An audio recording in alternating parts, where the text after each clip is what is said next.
Hello दोस्तों, मैं रणधीर वर्मा स्वागत करता हूं आप सबका मेरे यूट्यूब चैनल नॉलेज हब पे। तो आज का जो टॉपिक है वो है मेकिंग ऑफ द कॉन्स्टिट्यूशन, संविधान का निर्माण। इसमें हम पढ़ने वाले हैं संविधान कैसे बना। मेनली फोकस इसी पे होगा कि संविधान कैसे बना, और पॉलिटी में आपको संविधान के बारे में ही पढ़ना होता है बेसिकली। ठीक है, तो ये हमारा आज का पहला टॉपिक है। आराम से पढ़ना है, कि चीज़ों को ध्यान से सुनना है, और आप चाहें तो नोट्स भी बना सकते हैं। जैसे मैंने यहाँ पे लिखा हुआ है एज़ इट इज़, आप इसको ऐसे कॉपी में लिख सकते हो। हिंदी इंग्लिश बाईलिंगुअल लैंग्वेज है, तो किसी भी तरीके की किसी प्रॉब्लम नहीं होगी आपको लैंग्वेज की। तो चलिए शुरू करते हैं। देखिए, सबसे पहले जो मांग उठी थी वो 1934 में। 1934 में एम एन रॉय एक वामपंथी आंदोलन के नेता थे। उन्होंने सबसे पहले ये बोला कि जो भारत का एक अपना संविधान होना चाहिए। ठीक है, बात यहीं पे ख़त्म हो जाती है। बस इन्होंने बोला कि भारत का एक अपना संविधान होना चाहिए। उसके बाद हम एक साल बाद 1935 की बात करते हैं। तो 1935 में क्या हुआ कि आईएनसी यानी कि इंडियन नेशनल कांग्रेस, जो अभी भारतीय राष्ट्रीय कांग्रेस है, इंडियन नेशनल कांग्रेस, उसने बोला कि भारत का एक संविधान सभा होना चाहिए जो हमारे कॉन्स्टिट्यूशन को बनाएगी। मतलब कि संविधान सभा इन द सेंस कि भारत के अलग अलग जगह राज्यों से, अलग अलग प्रदेशों से लोग चुनकर आएंगे और एक संविधान सभा का गठन करेंगे, और वो संविधान सभा जो है वो हमारा संविधान बनाएगी। ठीक है, उसके बाद अगर हम बात करें 1938 की, तो 1938 में नेहरू जी ने सबसे पहले ये बोला कि Nehru declare that assembly member must be elected. Nehru declare that the assembly member must be elected by adult franchise fully Indian. उनका मतलब ये साफ साफ कहना था कि संविधान का निर्माण वयस्क मताधिकार द्वारा तथा बिना बाहरी हस्तक्षेप के होगा। संविधान का निर्माण बिना बाहरी हस्तक्षेप के होगा, यानी उनके कहने का मतलब ये था कि जो हमारा संविधान बनेगा वो किसी भी तरीके से अंग्रेज़ों द्वारा प्रभावित नहीं होना चाहिए। मतलब कि जो संविधान सभा के जो मेंबर होंगे वो फुल्ली इंडियन होंगे, मतलब भारतीय होंगे, और वो जो चुन के आएंगे वो वयस्क होंगे। ऐसे नहीं कि आप किसी को भी 18 के जो नीचे है, जैसे कि अभी वोट करने का जो राइट है वो 18 है, तो 18 के नीचे वाले को हमने भेज दिया, वो नहीं। वयस्क मतलब कि वो अच्छे और बुरे में फ़र्क करना उन्हें आता है, वो मैच्योर हो चुके हों, तो वैसे लोगों को हम भेजेंगे और वो संविधान का निर्माण करेंगे। ठीक है, उसके बाद जब अंग्रेज़ों ने देखा कि यार ये बहुत ही प्रेशर हो रहा है, 1934 में भी बात उठी, 1935 में भी कांग्रेस ने बात निकाली, 1938 में नेहरू जी ने बोल दिया, तो 1940 में क्या हुआ कि अंग्रेज़ ने फाइनली एक्सेप्ट कर लिया कि ठीक है भाई, भारत का जो है कॉन्स्टिट्यूशन तो अपना होना ही चाहिए। ठीक है, तो यही मैंने यहाँ पे लिखा हुआ है कि 1941 में demand finally accepted by British government. ठीक है, उसके बाद हम आ जाते हैं सीधे 1942 में। तो 1942 की अगर हम बात करें तो उस वक्त ये बहुत इंपॉर्टेंट है, इसको आप लोग लिख लेना, याद कर लेना। 1942 में ब्रिटेन के जो पीएम थे वो थे विंस्टन चर्चिल।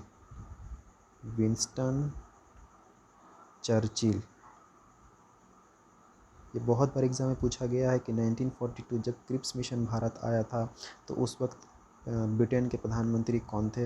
विंस्टन चर्चिल उस वक्त ब्रिटेन के प्रधानमंत्री थे।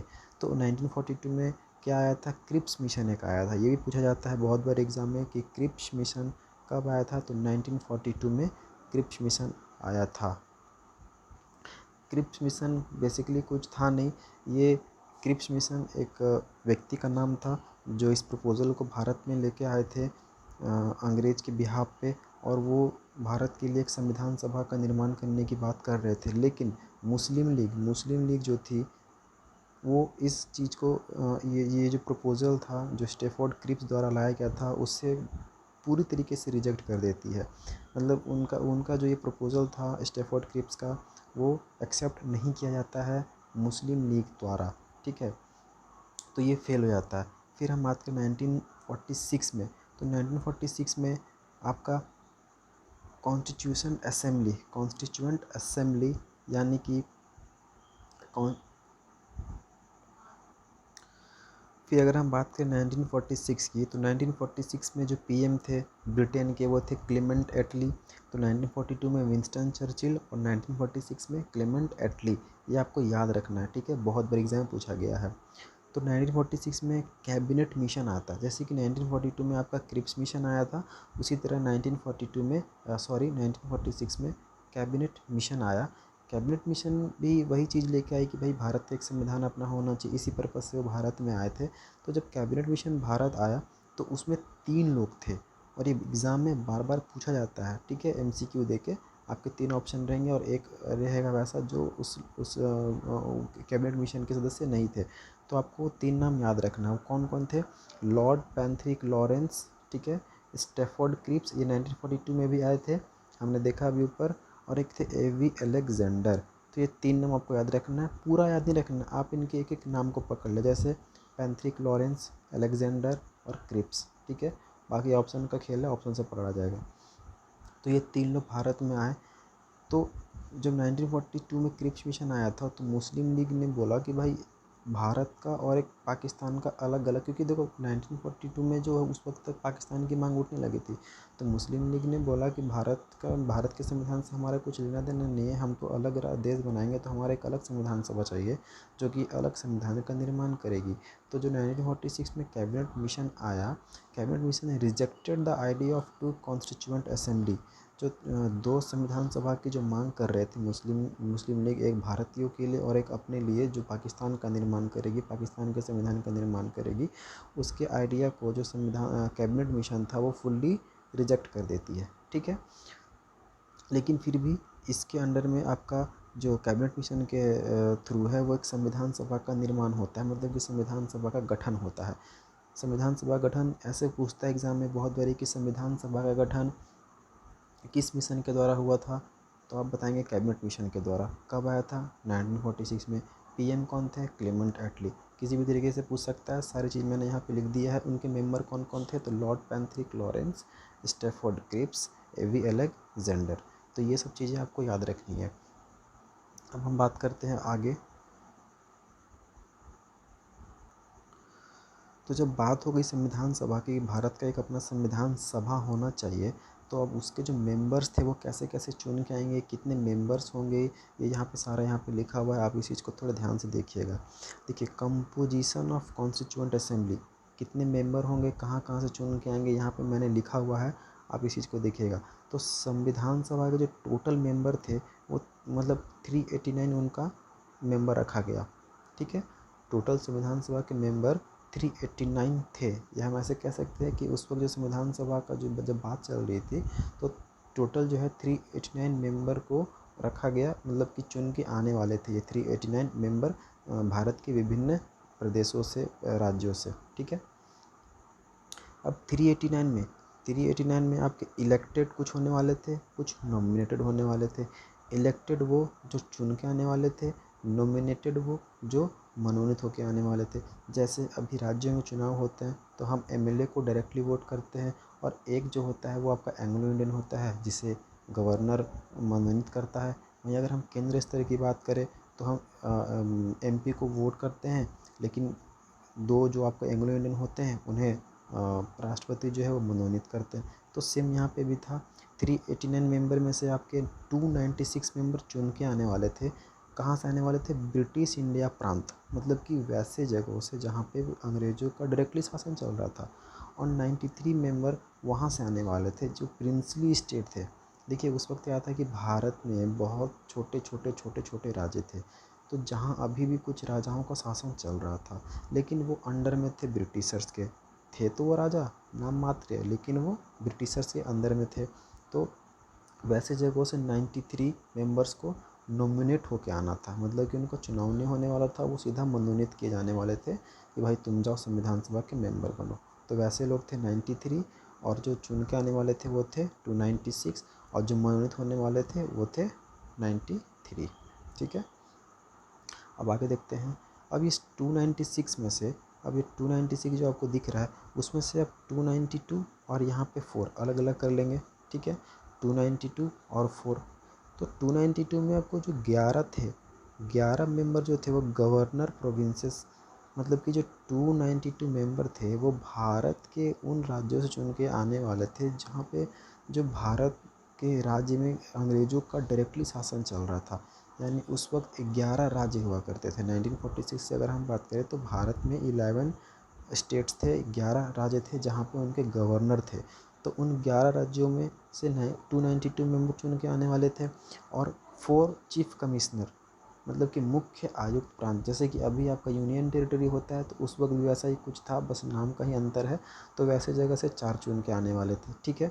ये 296 की हम बात कर रही है, इसमें से ही ये आपका जो 93 था ये अलग है। ये इसको आपको जो है वो प्रिंसली स्टेट से चुन के आने वाला था। इसमें कोई कम बेसी कुछ होने वाला नहीं है। आपको बस यहाँ पे ध्यान देना है कि जो 296 मेंबर था, जो ब्रिटिश इंडिया प्रांत से चुन के आने वाले थे, जहाँ पे अंग्रेज़ों का शासन चल रहा था।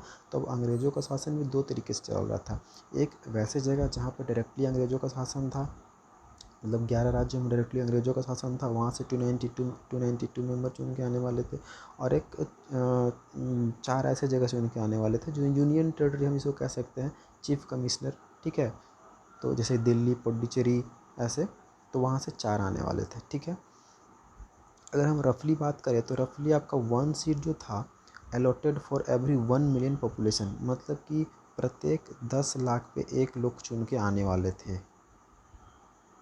प्रत्येक 10 लोग पे 1 चुनकर आने वाले थे, मतलब कि इलेक्शन होने वाला था, ठीक है। तो आप उस समय पॉपुलेशन का भी कैलकुलेशन कर सकते हैं कि भारत की पॉपुलेशन क्या रही होगी 1946 में।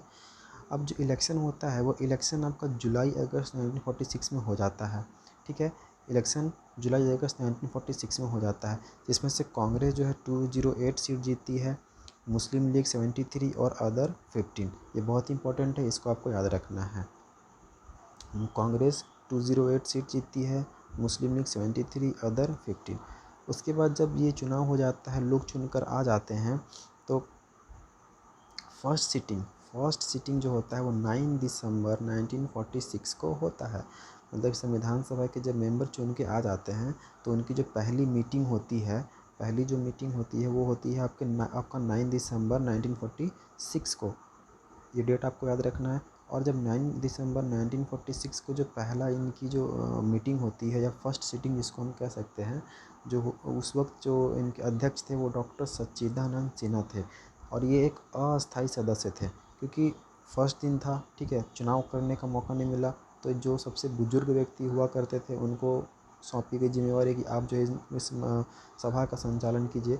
तो उस वक्त सबसे बुजुर्ग जो थे वो सच्चिदानंद सिन्हा थे, ठीक है। ये बात है 9 दिसंबर 1946 को। अब उससे एक दिन बाद आ जाइए आप।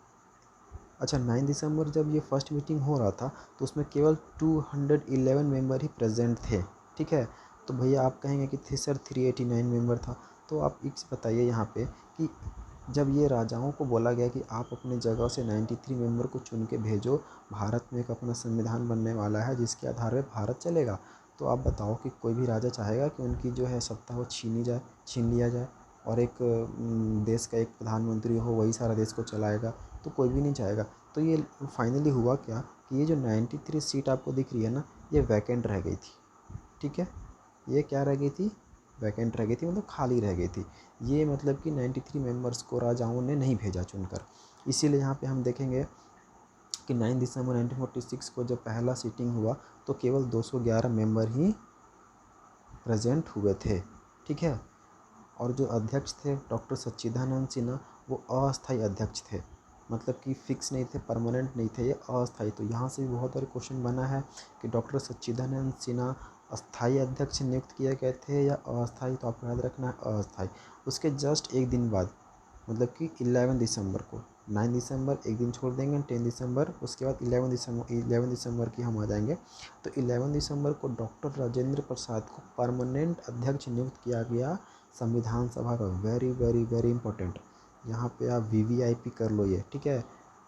11 दिसंबर को डॉक्टर राजेंद्र प्रसाद को, जो हमारे देश के प्रथम राष्ट्रपति थे, लगातार 2 बार राष्ट्रपति रहे हैं, उन्हें संविधान सभा का अध्यक्ष नियुक्त किया गया था, और ये अस्थायी अध्यक्ष थे, ठीक है। और डॉक्टर सच्चिदानंद सिन्हा अस्थायी थे और ये स्थायी थे, यानी हम इसको कह सकते हैं परमानेंट, ठीक है, परमानेंट। चलिए अब आगे बढ़ते हैं। उसके बाद 13 दिसंबर, देखो एक ही दिन का गैप हो रहा है यहाँ पे। 9 दिसंबर, 11 दिसंबर और 13 दिसंबर। अच्छा, कुछ और मेंबर्स थे, आप उनको भी देख सकते हो, जैसे हरेंद्र कुमार, ठीक है, Harendra Kumar Benegal Narasimha Rao, BN Rao constituent adviser सलाहकार समिति के अध्यक्ष थे, ठीक है। जैसे Harendra Kumar, HC Mukherjee vice president, Benegal Narasimha Rao, BN Rao constituent adviser सलाहकार समिति के अध्यक्ष थे। ये हम आगे देखेंगे, यहाँ मैंने ऐसे ही ऐड कर दिया है ताकि आपके दिमाग में रहे। ये हम आगे डिटेल में पढ़ेंगे कि अध्यक्ष की कौन कौन सी समिति के कौन कौन अध्यक्ष रहे थे। यहाँ से भी क्वेश्चन बहुत सारा बनता है। तो 13 दिसंबर 1946 को ऑब्जेक्टिव रिजोल्यूशन पास्ड। अब देखो ये क्या था, ये भी बहुत ही इंपॉर्टेंट है। जब 9 दिसंबर को मीटिंग हुआ, देखो संविधान सभा बना क्यों था? संविधान सभा तो इसलिए बना था ना कि भारत जो है एक संविधान का निर्माण करने वाली थी, कॉन्स्टिट्यूशन का निर्माण करने वाली थी। तो 13 दिसंबर को जवाहरलाल नेहरू ने 13 दिसंबर को एक ऑब्जेक्टिव रिजोल्यूशन पास किया। मतलब कि वो कॉन्स्टिट्यूशन का क्या ऑब्जेक्टिव होना चाहिए, मतलब कि कॉन्स्टिट्यूशन में हमें क्या रखना है, क्या नहीं रखना है, कैसे बनना है, नहीं बनना है, वो चीज़ों को उन्होंने उस दिन बोला। उससे उद्देश्य प्रस्ताव बोला जाता है, ठीक है, ऑब्जेक्टिव रेजोल्यूशन बोला जाता है। तो यहाँ से क्वेश्चन बनता है कि उद्देश्य प्रस्ताव किसने प्रस्तुत किया था? तो जवाहरलाल नेहरू जी ने किया था, ठीक है, या इंग्लिश में आप ऑब्जेक्टिव रेजोल्यूशन बोल सकते हो। कब पास किया था? तो 13 दिसंबर को पास किया था, ठीक है। अब ये ऑब्जेक्टिव रेजोल्यूशन क्या था? तो fundamental and philosophy of the constitution, ठीक है, मतलब कि वही मैंने बातें जो बोली कि कैसा संविधान कैसा होना चाहिए, उसका फिलॉसफी कैसी होनी चाहिए, फंडामेंटल उसमें क्या क्या हमको ऐड करना है, जैसे कि फंडामेंटल राइट्स, फंडामेंटल ड्यूटीज़ वगैरह, ये नीति निर्देशक तत्व, ठीक है, ये सब जो है DPSP, तो ये सब होना चाहिए। किन किन देशों से क्या लेना है, हमारी संविधान, अभी जो हमारा संविधान है वो एज़ इट इज़ जो उस वक्त ऑब्जेक्टिव रखा गया था जवाहरलाल नेहरू जी द्वारा, उन्हीं के विचारों पर प्रस्तुत किया गया है, या उन्हीं के विचारों से प्रभावित होकर ये हमारा संविधान जो है वो बना है, ठीक है। और ये जो उद्देश्य प्रस्ताव था ये अडॉप्ट किया गया था आपका 22 जनवरी 1947 को। यहाँ भी इम्पॉर्टेंट है, आपका ये डेट भी आपको याद रखना है, ठीक है, कि 13 दिसंबर 1946 को उद्देश्य प्रस्ताव पास किया गया और 22 जनवरी 1947 को इसे एक्सेप्ट कर लिया गया। किनके द्वारा? भाई संविधान सभा द्वारा ही तो अडॉप्ट किया जाएगा ना, उनका ही तो काम था संविधान बनाना, ठीक है। चलिए आगे बढ़ते हैं। अब आता है 3 जून 1947। 3 जून 1947 को माउंट बैटन प्लान आया। अब देखो, भारत अभी आज़ाद नहीं हुआ है, भारत कब आज़ाद होगा? 15 अगस्त 1947 को डेट है, 3 जून 1947। भारत की विभाजन की बात ज़ोरों शोरों पर है, मुस्लिम लीग अपने प्रयासों में लगा हुआ है कि कैसे भी करके हमें पाकिस्तान ले लेना है। तो 3 जून 1947 को क्या हुआ कि माउंट बैटन प्लान एक्सेप्ट कर लिया गया, असेंबली बिकम सॉवरेन। मतलब कि जो है संविधान सभा द्वारा अंतिम लास्ट में क्या हुआ कि भारत ये इस बात को मान गया कि पाकिस्तान को, भारत के 2 टुकड़े होंगे और पाकिस्तान एक अलग देश बनेगा। ये बात जो है वो माउंट बैटन लेके आया है और इस चीज़ को संविधान सभा ने एक्सेप्ट कर लिया, ठीक है। 3 जून 1947 को क्या हुआ? माउंट बैटन प्लान एक्सेप्टेड, मतलब कि पाकिस्तान की जो बात चल रही थी वो आखिरकार भारत को माननी पड़ी और पाकिस्तान बनाने के लिए भारत राज़ी हो गया। पाकिस्तान भारत की बंटवारा होना तय था, ठीक है। अब उसके बाद क्या हुआ कि जब ये बात चली कि ठीक है भाई, भारत जो है, पाकिस्तान जो है वो अलग देश बनेगा, तो मुस्लिम लीग जो थे वो विथड्रॉ कर लिए, क्योंकि देखो अब कोई मतलब था नहीं। अगर मुस्लिम लीग को ये बात पता चल गई कि भाई पाकिस्तान बनने वाला है, तो फिर वो भारत के संविधान में अपनी भूमिका क्यों दे? वो जाहिर सी बात है वो उसमें पार्टिसिपेट ही नहीं करेंगे, क्योंकि उन्हें पता है कि पाकिस्तान बनेगा तो हमें पाकिस्तान का अलग संविधान बनेगा, तो हमें उस पर काम करना होगा, हम भारत के संविधान से हमारा कोई लेना देना है नहीं। तो फिर क्या हुआ कि वो जो मुस्लिम लीग थी वो मेम्बर्स फ्रॉम पाक विथड्रॉ। तो जो हमारा जो मेंबर था 389, वो कितना रह गया? वो 299 रह गया, ठीक है। जब स्टार्टिंग में बात चली थी भारत के संविधान सभा की, तो उस वक्त मेंबर थे 389, ठीक है। लेकिन जब भारत में विभाजन की बात चली, जब पाकिस्तान अलग हुआ, तो जाहिर सी बात है कि कुछ हिस्से जो पाकिस्तान वाले एरिया से थे वो तो पाकिस्तान में चले गए। तो अब पाकिस्तान में जो चले गए उनके भारत के संविधान से तो कोई मतलब रहा नहीं। अब तो वो अपने संविधान बनाएंगे, पाकिस्तान का संविधान बनाएंगे। तो जाहिर सी बात है कि वो विथड्रॉ कर लेंगे, और जब विथड्रॉ कर लेंगे तो संख्या कम हो जाएगी, मेंबर्स कम हो जाएंगे। तो मेंबर जो 389 था वो कितना रह गया, 299 रह गया। ठीक है। अब 1947 देखो, भारत आज़ाद होने वाला था 15 अगस्त 1947 को। अब एक बात बताओ, जब कोई देश आज़ाद होता है तो उसे सबसे पहले क्या चाहिए होता है? उसे सबसे पहले चाहिए होगा एक झंडा, ताकि वो अपने झंडे को फहरा सके और ये दुनिया को दिखा सके कि ठीक है, अब आप देखो भाई, हमारा देश जो है वो आज़ाद हो चुका है। ठीक है। तो आपको ये डेट याद रखना है, बहुत ही इंपॉर्टेंट है। कौन सा डेट? जुलाई 22, 22 जुलाई, national flag adopted. Very very very important. ठीक है। 22 जुलाई को राष्ट्रीय ध्वज अपनाया गया, और राष्ट्रीय ध्वज किसके द्वारा डिज़ाइन किया गया था? तो पिंगली वेंकैया, आपको यह नाम याद रखना है, पिंगली वेंकैया, इन्होंने हमारा राष्ट्रीय ध्वज डिज़ाइन किया था। और ये कब अपनाया गया? जुलाई 22 या 22 जुलाई 1947 को। देखो, याद करने का तरीका कैसे है कि आपको पता है कि 15 अगस्त 1947 को भारत को आज़ादी मिलनी है, तो उससे पहले भाई हमको चाहिए झंडा। तो आप एक थोड़ा सा पीछे आ जाओ, ठीक है, जुलाई आ जाओ, अगले महीने आज़ादी मिलने वाली है, तो 22 जुलाई को हमने भारत का झंडा एक्सेप्ट कर लिया। ठीक है, जिसे पिंगली वेंकैया ने डिज़ाइन किया था। उसके बाद 1949 में कॉमनवेल्थ मेंबरशिप ने भारत ले लिया था। ये बीच में मैंने ऐड कर दिया, यहाँ पे इसकी ज़रूरत नहीं है, आप इसे इग्नोर भी कर सकते हैं। अब आते हैं 26 नवंबर। ठीक है, 26 नवंबर, adopt and enact law day. देखो, ये डेट आपके लिए बहुत इंपॉर्टेंट है। 26 नवंबर को हमारा संविधान बन के तैयार हो गया। ठीक है, 26 नवंबर,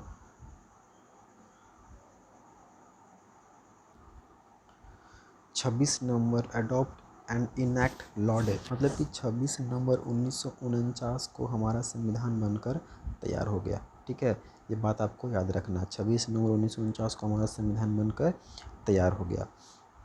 लेकिन उससे पहले आपको क्या याद रखना है कि जब 26 नवंबर 1949 को संविधान बना, ठीक है, लेकिन उसे लागू नहीं किया गया था। उसे लागू नहीं किया गया, उसे लागू किया गया 26 जनवरी 1950 को। हम अभी आगे देखेंगे। यहाँ पे आपको एक चीज़ें याद रखनी है कि 26 नवंबर 1949 को संविधान बन गया, लेकिन वो लागू नहीं किया गया। ठीक है, और 26 नवंबर को ही हम मनाते हैं लॉ डे, कानून दिवस ही मनाते हैं हम 26 नवंबर को, ना कि 26 दिसंबर को, सॉरी 26 जनवरी को। हम लॉ डे मनाते हैं 26 नवंबर को। क्यों मनाते हैं 26 नवंबर को? क्योंकि 26 नवंबर 1949 को हमारा संविधान बनकर तैयार हो गया था, लेकिन लागू नहीं किया गया था। ठीक है, वो बस बन के रखा गया था, उसे अडॉप्ट नहीं किया गया था। अब थोड़े से यहाँ पे और कुछ और डेट्स आपको याद रखने हैं, जैसे जनवरी 24 1950। अब देखिए, 26 जनवरी 1950 को हमारा संविधान लागू होने वाला था, बन के तैयार हुआ था 26 नवंबर 1949 को, लागू होने वाला था 26 जनवरी 1950 को, यानी कि 1 महीने 2 महीने बाद। ठीक है, तो जब 26 जनवरी 1950 को हमारा जो संविधान लागू होने वाला था, तो संविधान लागू होने से पहले आपको क्या करना पड़ता है? 26 जनवरी को हम क्या करते हैं? झंडा फहराते हैं और नेशनल एंथम गाते हैं। ठीक है, तो नेशनल सॉन्ग, नेशनल एंथम, और 26 जनवरी को झंडा कौन फहराता है? राष्ट्रपति फहराता है। 15 अगस्त को झंडा कौन फहराता है? प्रधानमंत्री जी फहराते हैं। कहाँ पे? तो लाल किले पे। और 26 जनवरी को झंडा कौन फहराता है? राष्ट्रपति। कहाँ पे? तो राष्ट्रपति राजपथ पे। ठीक है, तो यहाँ पे आपको क्या ध्यान रखना है कि जब 26 जनवरी 1950 को हमें झंडा फहराना होगा, ठीक है, तो उससे पहले हमें क्या क्या चीज़ चाहिए होगा? एक नेशनल एंथम, एक राष्ट्रपति। ठीक है, तो 2 दिन पहले आ जाओ, 26 जनवरी से 2 दिन पहले 24 जनवरी को नेशनल एंथम को एक्सेप्ट किया गया, अपनाया गया। ठीक, उसके बाद नेशनल सॉन्ग को अपनाया गया। ठीक, और डॉक्टर राजेंद्र प्रसाद को प्रेसिडेंट बनाया गया। ये 3 चीज़ें आपको याद रखनी है। कब? जनवरी 24 को, 26 जनवरी से 2 दिन पहले, जनवरी 24 1950 को। ठीक है, जनवरी 26 1950, कॉन्स्टिट्यूशन इन्फोर्स्ड, संविधान लागू। मैंने बताया अभी कि 26 जनवरी, मैं यहाँ पे लिख देता हूँ, 26 जनवरी 1949 को क्या हुआ, कॉन्स्टिट्यूशन जो है हमारा वो बन गया, ठीक है, बन गया।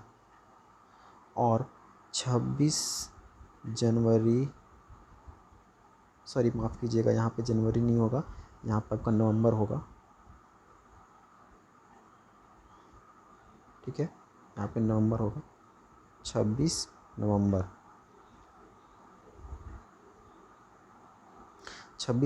1949 को संविधान बन गया।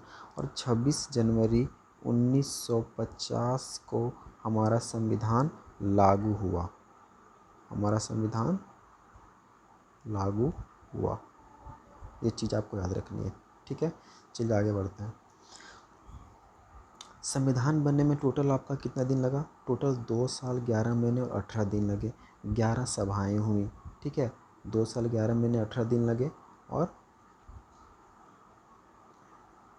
11 सेशन हुए और 114 दिन तक बहस हुई। ये सारे फैक्ट्स हैं, एग्ज़ाम में पूछे जाते हैं, इसलिए मैंने यहाँ पे सारे चीज़ों को एक साथ कंपाइल करके रखा हुआ है कि कहीं भी आपको इधर उधर ढूंढने का ज़रूरत ना पड़े, एक ही जगह सारी चीज़ें मिल जाए, ठीक है।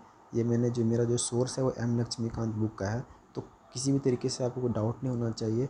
एक एक चीज़ों को आप बार बार पढ़िए, याद ही होना है आपको, भूलेंगे नहीं आप दोबारा कभी, और चीज़ों को थोड़ा रिलेट करके याद करो, ठीक है।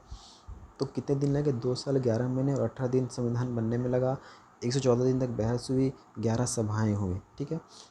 जब 26 नवंबर 1949 को जब हमारा संविधान बन के तैयार हुआ था, लेकिन अपनाया नहीं गया था, ठीक है, 26 नवंबर 1949 को बन के तैयार हुआ था, तो उस वक्त हमारे संविधान में 395 अनुच्छेद यानी आर्टिकल्स थे, आपकी 8 अनुसूचियाँ थी और 22 भाग थे, ठीक है। लेकिन अब अगर हम बात करें तो अब 8 से ये होके कितना हो गया है 12, ठीक है, 22 से कितना हो गया है 25, 22 से कितना हो गया 25, मतलब कि अभी प्रेजेंट में अगर हम बात करें शेड्यूल्स कितने हैं हमारे संविधान में, तो 12, और अगर हम पार्ट्स की बात करें तो 25। तो ये चीज़ आपको याद रखना है।